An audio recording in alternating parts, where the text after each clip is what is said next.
খুব একটা সিম্পল হিসাব আমি বলে দিচ্ছি, আমি এইসব রাজনৈতিক কচকচানিতে যাবো না, আইনের কথা বলছি। 5 তলা একটা বাড়ি, 5 তলা বাড়ি যদি প্রত্যেকটা ফ্লোরের হাইট যদি 9 ফুট করে হয়, তাহলে 45 ফুট হচ্ছে, তাই তো? 45 ফুট হচ্ছে মানে অবভিয়াসলি 11 মিটারের বেশি। 11 মিটার মানে হচ্ছে আমাদের 36 ফুটের কাছাকাছি। তো 11 মিটার থেকে 18 মিটার যদি কোনো বাড়ির মানে হাইট হয়, সেক্ষেত্রে ফ্রন্টে 1.5 মিটার জায়গা ছাড়তে হবে, এক সাইডে 3.5 মিটার ছাড়তে হবে, এক সাইডে 2.5 মিটার ছাড়তে হবে, পিছনে 4 মিটার জায়গা ছাড়তে হবে। এবার মিটার 1 মিটার মানে রাফলি 3 ফুট। এবার এতটা জায়গা যে ছাড়া নেই, ওই বাড়িটার ছবি দেখলে আশেপাশ দেখলেই বোঝা যাচ্ছে একদম। সুতরাং বাড়িটা ইলিগাল, সেটা নিয়ে কোনো সন্দেহ নেই।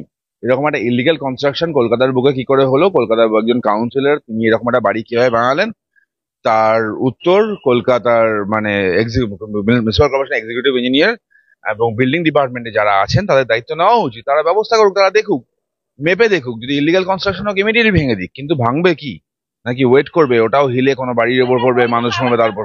হ্যাঁ, থাকতে পারে একতলা বাড়ির কাগজপত্র থাকতে পারে, একতলা বাড়ি হলে নিয়মটা আবার পাল্টে যায়, যে মাপটা বললাম মাপটা অনেক কমে যায়। কিন্তু যেহেতু ওটা 5 তলা বাড়ি, 11 মিটারের ওপরে যার হাইট, সেক্ষেত্রে এই মাপগুলো আসছে। এই মাপগুলোর কথা আমি এক্ষুনি উল্লেখ করলাম, এবং পরিষ্কার ভিডিও দেখলে বোঝা যাচ্ছে ওই মাপ ওখানে ছাড় নেই। তো তার উত্তর অন্না বন্দ্যোপাধ্যায় দিক, কাউন্সিলর দিক, এবং মানে কলকাতা মিউনিসিপাল কর্পোরেশন দিক। ফিরহাদ হাকিম অবৈধ নির্মাণ নিয়ে অনেক কথা বলছেন, তিনি মেয়র তো, একদম তিনি তো মেয়র, তো তার দলেরই কাউন্সিলর, সেই ইলিগাল কনস্ট্রাকশন করছে, তার ব্যবস্থা নিক। না, আপনি আচারী ধর্ম শিখাও অপরে, মানে নিজে মানে প্র্যাকটিস হোয়াট ইউ প্রিচ। তার পাকামিটা করলো কি করে? প্রমোটার পাকামি যদি হয়েও থাকে, জলা জমি বোঝাই করে বাড়ি হলো, বাড়ি দাঁড়িয়ে গেল। ফিরহাদ হাকিম বলছে 10-12 বছর আগেকার, 10-12 বছর আগে কারা ছিল কলকাতার মেয়রের নাম কি ছিল সেই সময়? ফিরহাদ বাবুর আগে কলকাতার মেয়র ছিল শোভন বাবু, মাঝখানে বিকাশ বাবু, তার আগে আবার শোভন বাবু। তো ওনারা জানতেন না তা তো হতে পারে না, পুরোটাই তো ওনারা জানতেন। কলকাতার ইলিগাল নির্মাণ, ইলিগাল কনস্ট্রাকশন বাম আমলে যেমন হয়েছে, তৃণমূল আমলে আরো বেশি হয়েছে। পুকুর ভরাট বাম আমলেও হয়েছে, তৃণমূল আমলেও হয়েছে। কলকাতার যে পুকুরগুলো ছিল সেগুলো গেল কোথায়? সেগুলো দেখা যায় না কেন এখন? আচ্ছা, বাইপাস ছেড়ে দাও, কলকাতা বাইপাসের ধারে বলো, বাইপাসের ধারে যে বড় বড় খালগুলো ছিল, সেই খালগুলো গেল কোথায়? জিজ্ঞেস করুক। পটিস হসপিটালের পাশে নাকি ফিরহাদ হাকিম হাসপাতাল বানাচ্ছে, ফিরহাদ হাকিমের ঘনিষ্ঠ বা ফিরহাদ হাকিম।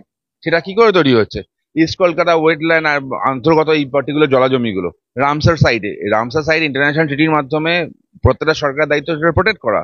এগুলো লাইফ লাইন কোন সিটির, সেগুলোকে ভরাট করে বাড়ি তৈরি হচ্ছে। যেমন গুলশান কলোনি আমরা দেখলাম, সে একের পর এক একই জিনিস দেখছি। কলকাতা মিউনিসিপাল কর্পোরেশনের চোখে যদি নেবা হয়ে থাকে, তাহলে এক কাজ করুক, এই নেবা চোখটা ভাইপো যেই ডাক্তারকে দেখাক, সেই ডাক্তারকে দেখিয়ে কর্পোরেশন ঠিক করে নিক। আমি বলছি মানুষের জীবন নিয়ে তো খেলা। তরুণ জ্যোতিদের যখন ভেঙে পড়বে তখন বলা হবে জলা জমির উপর হয়েছে, কিন্তু আগে থেকে কেন দেখা হবে না? আমি বলছি খোদ আপনি যেটা বললেন 108 নম্বর ওয়ার্ড, যেটা ফর্টিস হসপিটালের পাশেই জলা জমি জেসিবি দিয়ে মানুষের জীবনের দাম পশ্চিমবঙ্গে নেই। পশ্চিমবঙ্গ সরকার মনে করে যারা এই ভাতা ওই ভাতা দিয়ে দেয়, ফলে মানুষের প্রাণ তারা নিতেই পারে। বিভিন্ন ক্ষেত্রে আমরা যদি দেখে থাকি, এই একই জিনিস হয়ে যাচ্ছে। ইলিগাল কনস্ট্রাকশন একের পর এক হচ্ছে, আর হবে না কেন? বলতো কোনো জায়গায় ইলিগাল কনস্ট্রাকশন যদি হয়, তৃণমূল জানবে না? এটা হতে পারে না। কেন বলছি? কোনো জায়গায় কনস্ট্রাকশন হচ্ছে, সে কনস্ট্রাকশন তৈরি করছে তৃণমূলের সিন্ডিকেট, থেকে মাল না নিয়ে তৈরি করছে, ইম্পসিবল। সিন্ডিকেট থেকে মালের সাপ্লাই করতে হবে, লোকাল কাউন্সিলর স্কোয়ার ফিট হিসেবে টাকা খাবে।